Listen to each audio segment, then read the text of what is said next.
Applications of artificial intelligence, or AI, pervade most of our lives. We use facial recognition to open our phones, and the state uses it to track us. So what's the problem?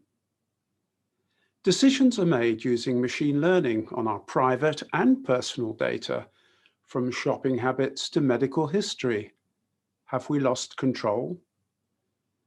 We order our digital world by speaking to Alexa or Siri. How convenient. But is it changing our relationships with people? The prospect of a self-drive vehicle lies just around the corner. Should we care that it might run over a child to save our own life?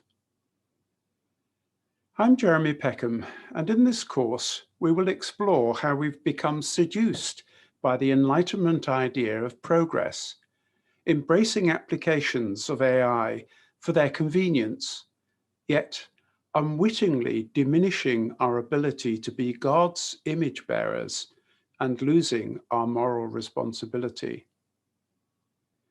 We'll lay a biblical foundation for what it means to be made in God's image, and in the light of that, we'll explore 6 key ways in which our ability to mirror that image is being impacted by AI applications today.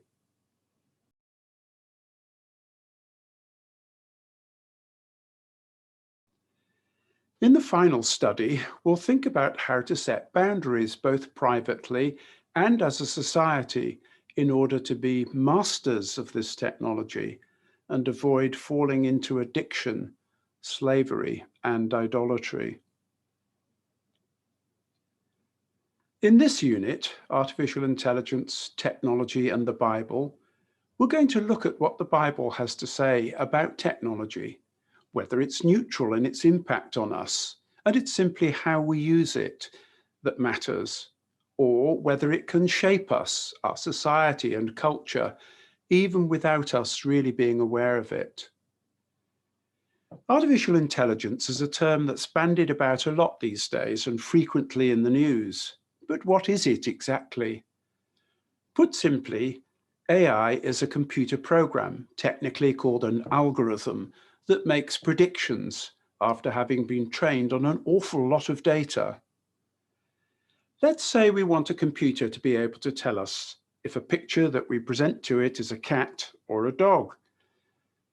First of all, we need to train the computer to learn what cats and dogs look like. To do this, we need lots of pictures of cats and dogs. We call this training data. Once the system has been trained, we can present the computer with another picture, one that it hasn't seen before, and get it to predict whether it's a cat or a dog. Now, the problem with pattern matching is that if we don't have the right training data, the system can make silly mistakes. In this example, the system thinks that the white dog is a cat, and that's because the training data for cats and dogs is biased in favor of black dogs and white cats. Whilst this might be an amusing example, in real life, facial recognition systems used for surveillance display the same biases. In fact, any data that is used to train an AI system is likely to be biased, and this can give rise to all sorts of injustices, for example, in determining whether a person should be granted bail or a student given a predicted exam grade. So artificial intelligence is just that, artificial. The reality is that scientists and philosophers have not been able to agree on how to define what human intelligence is, or for that matter, that thing that we all know that we have, our consciousness. So if we can't define intelligence, then we can't design computer code to replicate it, nor could we make a conscious computer. AI then is actually just a collection of algorithms that are very good at pattern matching, sometimes even better than humans. But it's not really mimicking human intelligence. Although in some applications like Alexa, Siri, or Google Home, where you can talk to a computer, they can seem to behave like a human, recognizing your emotions and even displaying empathy. The same technology used in a lifelike robot or digital human on a screen can seem eerily just like a real person. So what's the problem? The challenge is that these algorithms are being used extensively by companies, our governments, and ourselves in our own homes in what we might think are harmless applications.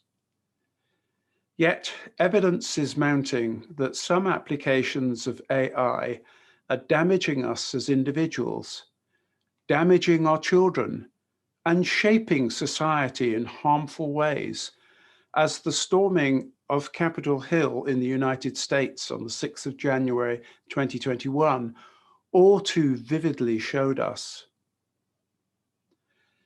Most of us are familiar with social media and may use it ourselves. Yet, deep inside these platforms lurk manipulative algorithms that are designed to cue us up to engage through an alert or notification, to nudge us into taking some action, perhaps posting a picture of ourselves using a filter that makes us look prettier, and perhaps gets us a like. Maybe it's drawing us down a rabbit hole to uncover a juicy story about our favorite footballer, or retweeting a piece of news that in fact is really fake news, but we don't know that it is. These algorithms are there to keep us engaged and on the platform. That's because we don't pay for these services. Social media platforms have to make money by pushing us towards adverts. The more that we engage with the platform and the more data about us that these companies can process and model, the more targeted the adverts can be. This is a win-win for the social media company and the advertisers.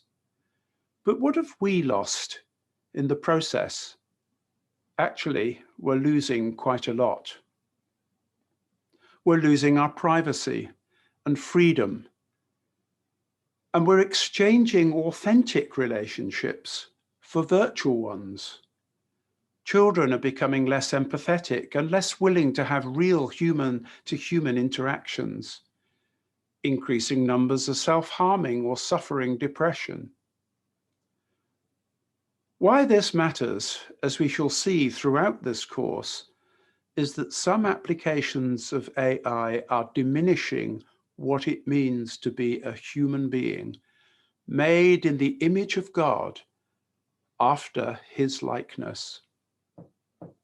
So technology isn't neutral, as we might like to think it is. It shapes us because it is designed by fallen people with their own values and worldview. It's sold by companies who have a vested interest in growth and making a profit. And of course, it's used by us, also fallen people, who can be manipulated through our vulnerabilities and shaped even without our being aware of it. Now, we might think that the Bible doesn't have anything to say about technology and wonder, where can we get our guidance from? Well, actually, the Old Testament does have something to say about both the good and the bad side of our inventions and our desires in using these inventions.